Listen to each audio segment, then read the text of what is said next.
Thiruvananthapuram medical college ആശുപത്രിയിൽ ചികിത്സ കിട്ടാതെ മരിച്ച വേണുവിന്റെ കുടുംബത്തിന് സാമ്പത്തിക സഹായം നൽകാനുള്ള സർക്കാർ തീരുമാനത്തെ സ്വാഗതം ചെയ്ത ഭാര്യ സിന്ധു. വേണുവിന്റെ മരണത്തിന് കാരണക്കാരായ ഉദ്യോഗസ്ഥർക്കെതിരെ നടപടി സ്വീകരിക്കണമെന്നും അവർ ആവശ്യപ്പെട്ടു. തന്റെ വിദ്യാഭ്യാസ യോഗ്യതയ്ക്കനുസരിച്ചുള്ള ജോലി ലഭ്യമാക്കാൻ UDF സർക്കാർ തയ്യാറാകണമെന്നും സിന്ധു കൂട്ടിച്ചേർത്തു.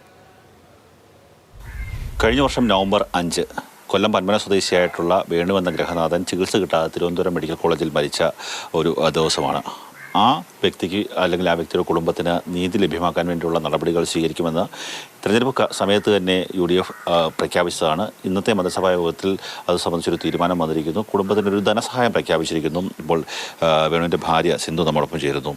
ഒരു ധനസഹായം പ്രഖ്യാപിച്ചിട്ടുണ്ട്. അതിനെന്താണ് നമുക്ക് കേട്ടപ്പോൾ ഒരുപാട് സന്തോഷം തോന്നി. കാരണം അദ്ദേഹത്തിൻ്റെ ഒരു വോയിസ് ക്ലിപ്പ് ഉണ്ടായിട്ട് പോലും അതെല്ലാം നിരസിച്ച് യാതൊരു കരുണയും ഉണ്ടായില്ല. കഴിഞ്ഞ സർക്കാരിൻ്റെ ഭാഗത്തുനിന്ന് യാതൊരു ദയയും ഉണ്ടായില്ല.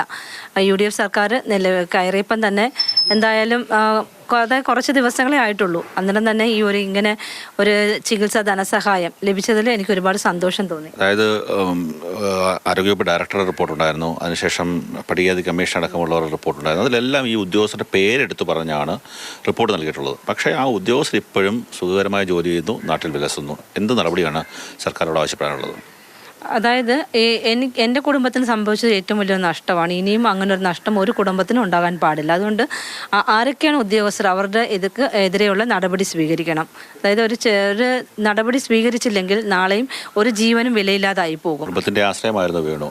അപ്പം താൽക്കാലികമായിട്ട് മാത്രമേ ഒരു ജോലി ഉള്ളത്. തുടക്കത്തിലേ പറഞ്ഞു ജോലി എന്നുള്ളൊരു ആവശ്യം ഉണ്ടായിരുന്നു. അത് പറഞ്ഞിട്ടുണ്ടോ സർക്കാരിനോട്? ഞാൻ പറഞ്ഞിട്ടുണ്ട്. ഞാൻ പറഞ്ഞത് അതായത് എൻ്റെ വിദ്യാഭ്യാസ യോഗ്യതയ്ക്കനുസരിച്ച് എനിക്കൊരു ജോലി, ഒരു സ്ഥിര വരുമാനം എനിക്ക് വേണം. കാരണം എൻ്റെ മക്കളെ അദ്ദേഹത്തിൻ്റെ ഒരു ആഗ്രഹത്തിനൊപ്പം എനിക്ക് എത്തിക്കണം.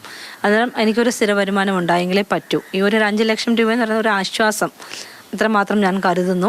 എന്തായാലും ഈ ഒരു ചുരുങ്ങിയ ദിവസം കൊണ്ട് ഈ ഒരു സഹായം എത്തിച്ചതിൽ എനിക്ക് ഒരുപാട് സന്തോഷമുണ്ട്. അതുതന്നെയാണ് ഒരു ജോലി എന്നുള്ള കാര്യമുണ്ട്. കാര്യം കുട്ടികളെ പഠിപ്പിക്കണം, മുന്നോട്ട് കൊണ്ടുപോകണം, വേണുവിൻ്റെ സ്വപ്നത്തിനനുസരിച്ച് കുഞ്ഞുങ്ങളെ വളർത്തണം. ആ ഒരു കാര്യം അപ്പോൾ തന്നെ സിസ്റ്റം മാറുകയും കുറ്റക്കാർക്കെതിരെ ശക്തമായിട്ടുള്ള നടപടി സ്വീകരിക്കാനുള്ള ആർജവും കൂടി സർക്കാർ കാട്ടണമെന്നുള്ളതാണ് ആവശ്യം.